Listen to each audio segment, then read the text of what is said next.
Thank you for joining me for this Lifeway study of the book of Joshua, Judges, and Ruth. This is session 9. Our text is Judges chapter 6, verses 1 to 4, verses 7 through 16. The title is Called. Now, I've changed the lesson summary statement to what I think is a more present-day principle that is reflective of what is stated here as the lesson summary statement. And here's mine. God uses you even when you feel inadequate. Just be willing and let him work through you.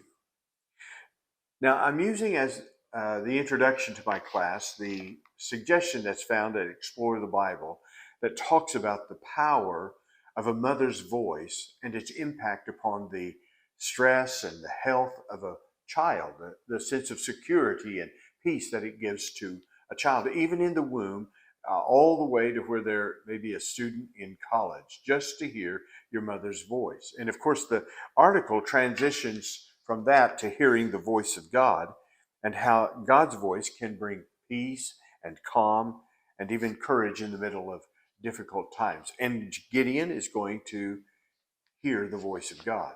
Now we're coming to this after a series of judges that have preceded Gideon. There is Othniel in chapter 3, verses 7 through 11, and he is an exemplary judge. But as the cycle repeats itself, the judges become less noble in character. There's Ehud in chapter 3, verses 12 to 30. There's Shamgar. There's just one verse for Shamgar, but he judged for 80 years. And then you have Deborah and Barak in chapter 4 and 5. And Barak's lack of confidence is reflected in Israel's continuing response to God. And then you come across Gideon. Now, the story of Gideon is given more space than any of the other judges in the book of Judges. And the question is, well, why? Because there's three whole chapters that are given to Gideon. There's 4 chapters that's given to Samson, but Samson covers 96 verses and Gideon covers 100 verses. Well, Gideon is a pivot point in the book. Israel is moving from early faithfulness to a deepening failure in trusting and obeying God. And its leaders are increasingly compromised. In fact, its leaders are even increasingly destructive. Take the example of Samson. He never unites the nation. Gideon is where this shift begins to happen. And so Israel immediately returns to Baal worship after Gideon's death. He didn't even have the benefit of having an extended legacy of service of God. He embodies the book's theme, and that's failure. The first point of our lesson sets the context for the story of Gideon. And Israel is facing its worst and its most widespread opposition in the book. And so our first point is oppression, and is talking about the consequences of disobedience. God really does care when we do wrong. And the way I want to approach this is I want to read through the whole text first, and then I want to come back and talk about some of the things that are in this text to just broaden it and enrich the understanding before we begin to talk about how to apply it. For example, the first statement, the Israelites did what was evil in the sight of the Lord. That statement, in a sense, is a summary of what the book of Judges is about. Now notice that they did this evil in the sight of the Lord. It conveys a sense of personal or relational element to the wickedness in which they were doing. And notice that the name that is used for the Lord, it's all capital letters. And so we know from that it means Yahweh. This is the personal name of God that is associated with the covenant that God made with the people of Israel. This is their personal God. I will be your God and you will be my people. And yet they're committing this evil. And it has this, what the writer's wanting us to know is this evil has a personal or relational element. It's not just evil that is an independent idea, something that is just objective out there. No, he wants us to know that this evil behavior wasn't just generally bad, and it just didn't look down wasn't just looked down on by society. No, he wants them to know that the evil that Israel was committing was a direct betrayal of God. I've had some pastor friends who've committed crimes, and those brothers were convicted of their crimes and sent to prison. And that had a personal impact on me. I've, like you, have watched the news, and some sad news has come across of a minister of some church in my state or area that has committed some kind of betrayal of his calling to God. And I've been disappointed in that. I have been saddened by that. But it didn't affect me like the men that I personally knew, I spent time with, I was shoulder to shoulder with, I prayed with, I respected, I admired, I loved to see them commit an evil and then pay the consequences of it. This is what's happening in this first verse. The Israelites did what was evil in the sight of the Lord. It doesn't name the precise evil that is committed here. But we'll learn from verses 8 and 10 when the prophet shows up and speaks to them. And we learn later in the chapter when Gideon is called to destroy this idol of Baal and Asherah, that we understand that the evil that is talked about here is false worship. And what will happen in the book of Judges is it will refer to this evil again. And we will know from various passages that what it's talking about is the fact that Israel has given their primary allegiance to something other than God. You can see this in chapter 2, verse 6 through chapter 3, verse 6, in chapter 3, verse 7 through 11, in chapter 5, verse 8, in chapter 10, verses 6 through 16. The Israelites did what was evil in the sight of the Lord. This is a powerful statement. And then we're told what happened when they committed. God cares about us doing wrong.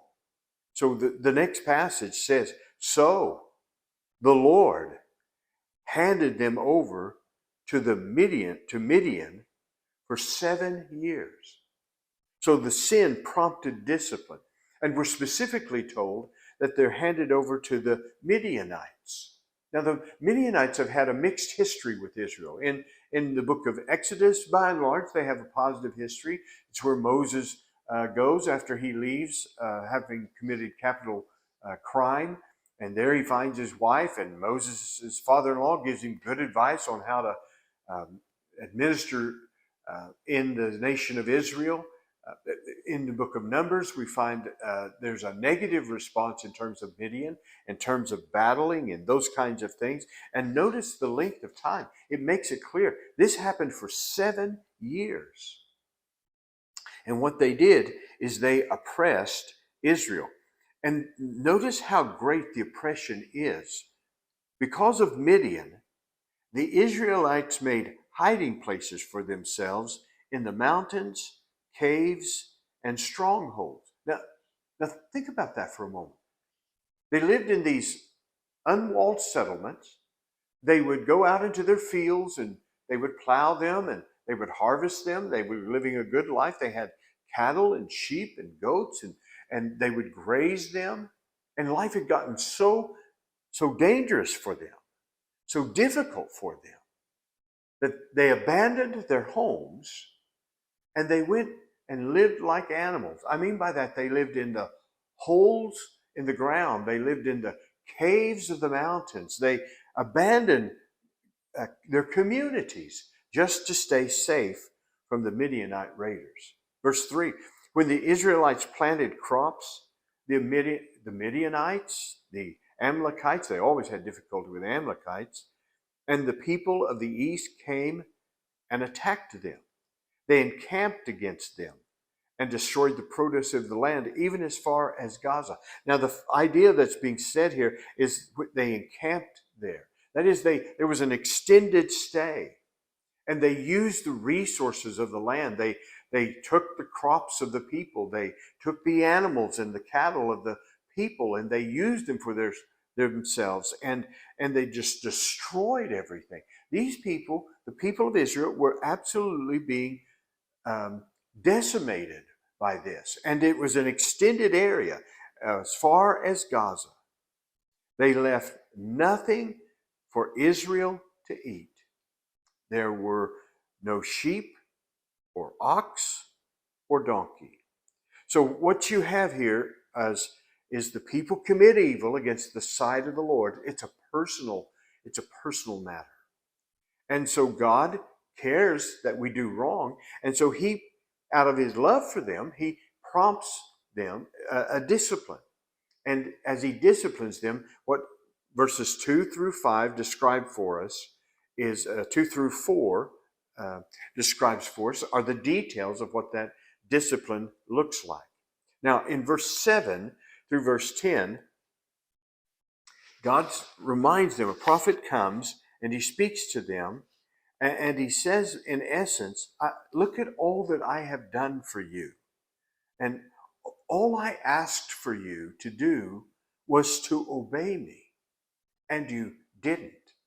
And I was clear about this, that if you obeyed me, I would see that you prosper.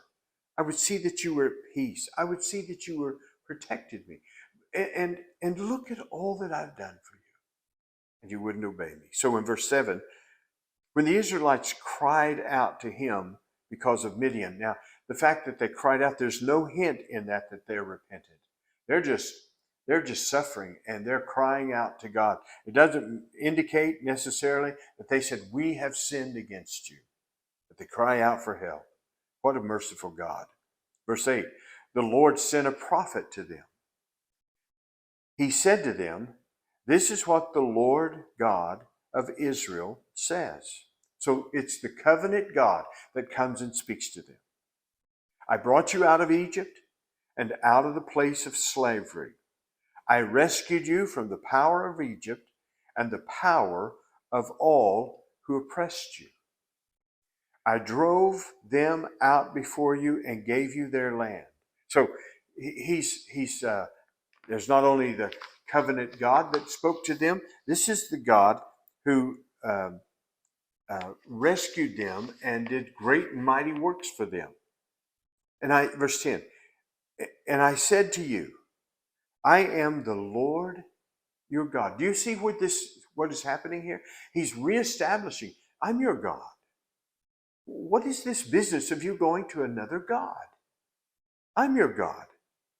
Do not fear the gods of the Amorites, whose land you live in. So the word fear there does mean anxiety and fear, that kind of thing. But it also has about it the idea of worship, of serve. Don't do this with these gods. But you did not obey me. You see, that's the emphasis of the people. They didn't fear God. They feared the other gods. They didn't worship God. They worshiped the other gods. And as a result of that, they have experienced this judgment. So there's more in there, and I'm sure that you will find things that you want to share with the class and engage with them. So how do we get at this passage to apply it to us in our day and time? So here's just a suggestion. I'm going to ask the class, would you finish this statement and support it with what's happening in the text? Now, the tendency for class members when you ask a question like this is they'll want to range all over the Bible. And not that that's what they're saying is wrong, but I'm trying to help my class understand that they need to deal with the text that's right in front of them. They need to look into that text and see what God has to say to them. So in a sense, that's what I'm trying to teach in this text. Not just the truth of the text, but I'm wanting to teach them some Bible study. Deal with this text right here. So here's the statement. I'm going to write this on the board. Disobedience leads to, and then I'm going to ask them to complete that sentence. Now, if there's a little hesitancy or reluctance, I might just give them the full statement and then ask them to expand on what that means. For example, Here's just some ideas. A discipline leads to, maybe they will say, I might supply God's discipline. So where would you find that in this text? Well, obviously, he hands them over to the Midianites, and they experience all of the loss that's there. God's disobedience leads to God's discipline. You ought to be able to see God's discipline. Another way to finish this sentence. Disobedience leads to, and again, I might ask the class, how would you complete that? And here's another idea. Leads to a loss of peace and stability. They lost their crops. They lost their homes. They're hiding in caves. They've lost their lifestyle. There's terribly suffering. So leads to a loss of stability and peace. Disobedience of God leads to loss of peace and stability. How about this one? Disobedience to God leads to spiritual deafness. Spiritual deafness. He had spoken clearly to them. I mean, they weren't ignorant of what they were supposed to do in terms of their relationship with God. They were just disobedient. But it leads to this dullness, this inability to hear and respond properly to God. Disobedience leads to human dependence. 7 years. 7 years they put up with this. Think about that. That goes back to 2019. Look at all the life we've lived since this is 2026, in these past 7 years. They put up with this for 7 years. Why did they do that? Because they had to exhaust every resource they had before they finally called out to God. Disobedience leads to missing God's intended blessings. They were starving, and He wanted them to be prosperous. They were frightened, and He wanted them to live at peace and to be protected.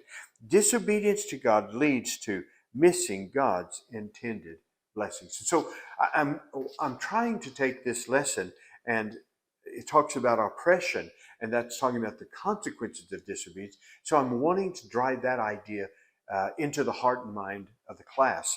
And then I ask them, I'm curious, the people you know who are, you would say they're living a disobedient life right now. Which one of these, for your perspective, is most obvious? And again, it's another way I'm hoping them to think through this issue of disobedience and its consequences. And then I want to ask, what have you found as a way to combat this? I may have the class vote. Whatever we write up on the board in terms of disobedience God leads to, we may have 5, 6, 7 of those statements up there that we've talked about and drawn from this text. And then I just may say, I want to vote on this, and take the one that's the highest vote, and then just circle it and just say, what have you found as a way to combat this? Now, the second point, the Teacher's Quarterly says, even as his prophet was delivering the message of rebuke, God was at work. After the Israelites cried out to him, he prepared an unlikely judge to deliver them from their powerful enemies. And so we come to the second point, commission. And now we're introduced to Gideon. Gideon is God's man for the moment. And so again, what I'd like to do is just read through the text and then come back and give a little bit of explanation about some things. And verse 11, the angel of the Lord came and sat under the oak that was in Ophrah, which belonged to Joash the Abiezrite. So the angel of the Lord. Now, you would probably profit from reading in your Bible dictionary about the angel of the Lord, because sometimes it is a messenger that seems to come with the authority of God. And other times, as you'll see in this text, it eventually comes to represent the Lord and is the Lord himself, because there's a transition that takes place in this passage. We go from verse 11, where it talks about the angel of the Lord, until we get to verse 14, and it said, the Lord turned to him and said. So what happens is this messenger shows up, this being shows up, that's had this engagement with Gideon, and later he comes to understand it is God. It's a theophany that has occurred. So We'll talk, maybe give some explanation. It said under the oak that was in Oprah. That's an interesting comment. You'll find out that Deborah, when you read about her, that she was sitting under an oak. And so an oak tree was a place where business things were done, where contracts were made, where people had meals, those kinds of things. They may have even been a place of worship for some of the pagan gods. And so it may be helping us to understand that this was a place that was influenced by pagan gods. And here's Gideon that is in the presence of that. We'll see that his father later in the chapter seems to be someone who has provided for the worship of Baal and Asherah. But it also could be setting us up to understand a significant meeting is about to take place. Says, which belonged to Joash the Abiezrite. Now, it's interesting, Joash's name means Yahweh is strong, and he seems to be anything but strong. And Abiezrite, that is a clan of the tribe of Manasseh. So it's giving us specifics about who we're talking about. We'll know who this Gideon is. It says his son Gideon, which the word Gideon means to hack, which is fitting when it comes to the fact that he's going to cut down the idol at the end of the chapter. His son Gideon was threshing wheat in the winepress in order to hide it from the Midianites. And of course, you can ask your class if they understand why that was significant. And you can explain it about this is not the place that you would thresh wheat. And why he was threshing wheat there, because of his fear and his protection. Verse 12, then the angel of the Lord appeared to him and said, the Lord is with you, valiant warrior. And there's lots to be made about this issue of Gideon being a valiant warrior. He obviously didn't see himself that way, but God certainly saw him that way. And one of the things I'm going to point out to the class, and I'll bring out a fuller understanding of it later, is this powerful statement that's stated 3 times. Verse 12, the Lord is with you. And then verse 14, the end of verse 14, I am sending you. And then in verse 16, but I will be with you. 3 times God assures Gideon of his presence. And so I want to go through this passage. Gideon said to him, please, my Lord, if the Lord is with us, why has all this happened? And where are all his wonders that our ancestors told about? You see, Gideon had the understanding that the reason that these things that were happening bad was the fact that God had abandoned them. But what he didn't understand is it was this testimony that God was with them. Somehow or another, Gideon made the assumption that God's presence and this oppression were mutually exclusive. And then he makes this comparison to the ancestors. We know all about these wonders that happened for our ancestors, and we don't see that happening. And so he makes another assumption that clearly shows that you've pulled away from us. All of the time, he's making false understanding about reality. They said, hasn't the Lord brought us out of Egypt? But now the Lord has abandoned us, handed us over to Midian. The Lord turned to him and said, go. Now that word go is a command, and he's to go in the strength you have and deliver Israel from the grasp of Midian. And then just in case Gideon doesn't get it, he reemphasizes it. I am sending you. You're not going in your authority. You're not going in your strength. You are going in my authority and my strength. Again, there's just much in this passage to talk about and explain to your class, and I'm sure you'll want to share all of that, bring that out, the richness that is there. But how do you take it and make it come alive in terms of application for your class? This commissioning and God's presence with Gideon.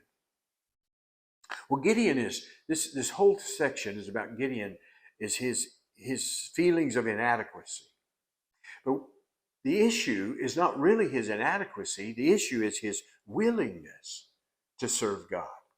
So I have kind of a fun assignment I want to give my class. I'm going to have them in groups, and then I'm going to give them an example of an unlikely leader but I want them to think of ways how this unlikely leader could actually succeed. So here's 5 examples of unlikely leaders. A squirrel leading a marathon. So one group in the class, unfortunately, they're going to be tasked with figuring out how could a squirrel lead a marathon. Well, in many places, they got all these trees. He could go from tree to tree in terms of leading them. He could show them the shortcuts if necessary. How could a squirrel lead a marathon? Here's a second one I'm going to give assignment to a group. A penguin coaching a basketball team. Now, how in the world could a penguin be successful in coaching a basketball team? I don't know much about penguins other than the fact that they work very well as a team. They're not lone rangers. They seem to work in a group. I'm sure there's other ways that your creative people can think of. A toddler teaching a cooking lesson. How in the world could a toddler teach a cooking lesson? Well, the thing that comes to my mind is toddlers like to experiment. They might find new ways to help us find some tasty treats. Another is a cat running an obedience school for dogs. A cat running an obedience school for dogs. Well, one of the ways they could succeed, cats may have more discipline than dogs. I don't know whether that's true or not, but anyway. Last one is a scarecrow leading a marching band. So that's the assignment. These are unlikely leaders, but how could these unlikely leaders succeed? How could a scarecrow lead a marching band? Well, he'd be very consistent, wouldn't he? He would be very obvious, wouldn't he? Those kinds of things. Now, after that, I want to bring out that Gideon succeeded for one reason. He's an unlikely leader, but he succeeds for one reason. God was with him. Now that's true for you. And what would change in your life if you were convinced God is with me? You might see yourself as an unlikely leader, but if God's calling you to some responsibility, that means he's promised to be with you. And what would it look like if you were convinced God is with you? Now, the third point, God uses you even when you feel inadequate. Just be willing and let him work through you. The third point is reassurance. Gideon reasoned he couldn't deliver his people. He was inferior. The Lord assured Gideon of his presence. And Gideon's lack of faith to God's direct word is what characterizes his lack of faith. And this illustrates the further deterioration that is present in the judges to come and in the people of Israel. But first of all, we have this assurance. And again, I would read this. I want to point out again various truths. Your lesson points out the fact that Gideon offered God 2 reasons for why he was not the right man for the job. And God gives him 2 reasons why he is the right man for the job. And he says to Gideon, I will be with you. That is a guarantee of victory. These 3 statements are of covenant language. They speak of the special relationship they have with God. It's a statement that God speaks over and over and over. He said it to Abraham. He said this to Isaac. He said it to Jacob. He said it to Joseph. He said it to Moses. He stated this to Joshua. And now he's stating this to Gideon. And he will do the same for us. Like Gideon, we can get multiple opportunities, assurances from God for his blessing. Now, to apply this lesson, I have a question for the class.